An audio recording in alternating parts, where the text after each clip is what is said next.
around, all of ye. That's what they used to say back then. Paul Revere is here. Come on down, we got plenty of room.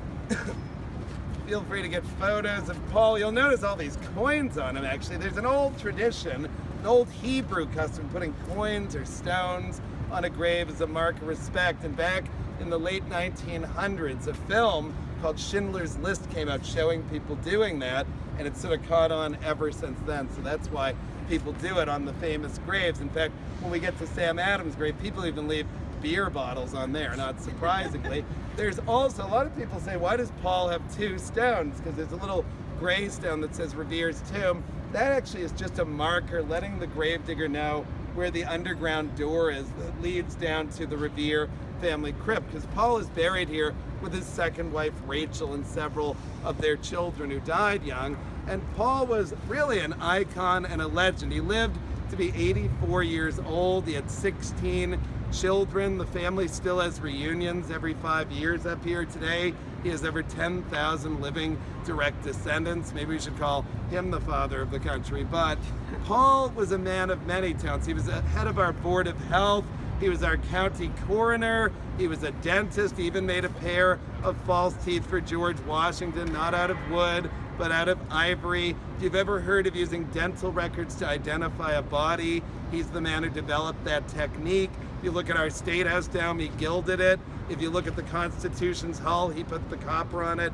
Many, many church bells that ring throughout New England to this day were made by Paul, actually, and he was a great silversmith and coppersmith and goldsmith. He loved to smith things, and also he went on a ride which forever changed the world. He actually found out that General Thomas Gage was sending 700 troops out to Concord to seize a stockpile of weapons and ammunition so that we couldn't revolt against the British. And also the general was sending troops out to Lexington to arrest Sam Adams and John Hancock. They were hiding from the general at the home of Hancock's cousin, Jonas Clark. And the thing is, the general had found out where they were. Well, Paul needs to get to them before General Gage's troops do. And ordinarily, Paul would have ridden out of Boston over Boston Neck, that little strip of land that connected the peninsula to the mainland in those days. It's the only way you could get in or out of town by foot or horse. But British soldiers were guarding the neck and they didn't let him by.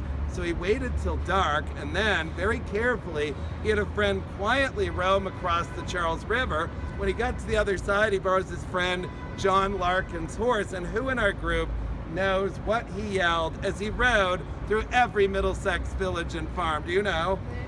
The British are coming. It's part of our national folklore, except for one thing. Paul Revere never really would have said the British are coming back then. Who knows why he wouldn't have said the British are coming back in those days? Anyone?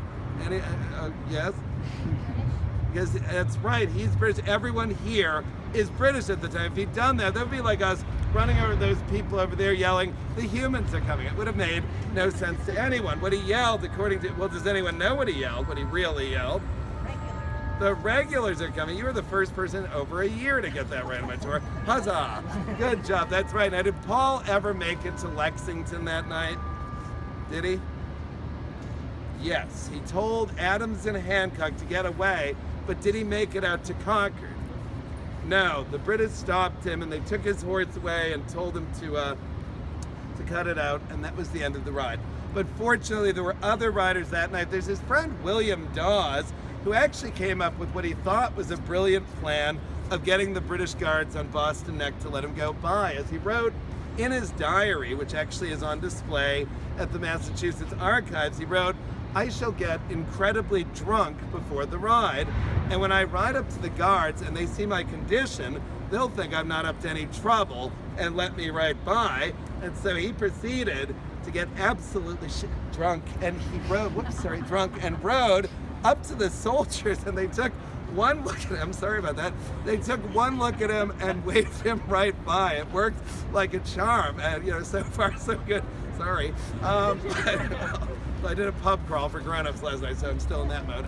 Anyway, so the thing is, let's make it G-rated again. But the thing is, now I forget where I was in the story. What was I saying? So far so good. What it didn't occur to him was that he would then have trouble riding well or yelling anything that made sense. And sadly, several miles down the road, William Dawes fell off his horse and passed out in a bush. So he was not much help that night. You can still read Paul Revere's furious letter to her. He writes, "You idiot, why didn't you just pretend to be drunk?" But that does not seem to have occurred to the man. He wasn't the sharpest knife in the drawer, I'm afraid, but there was another rider. His name was Dr. Samuel Prescott. He just happened to run into Revere as Revere was doing the ride and said, "What are you doing?" And when Revere told him, he said, "May I join you?"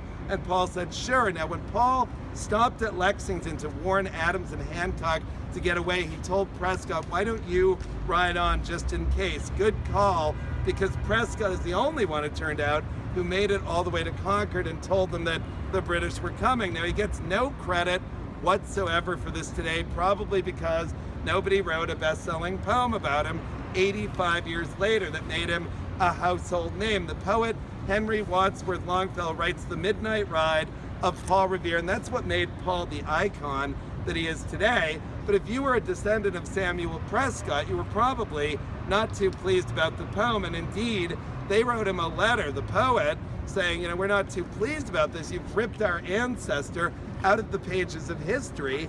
And Henry Longfellow's reply to the Prescott family survives. He wrote, "I meant no disrespect to your ancestor. I greatly revere him," which probably was not a wise choice of words. I've always wondered if he did that on purpose, but he said, frankly, nothing rhymed well with Prescott, so I changed it to Paul Revere, and that is probably why we're standing at this grave right now, to tell you the truth.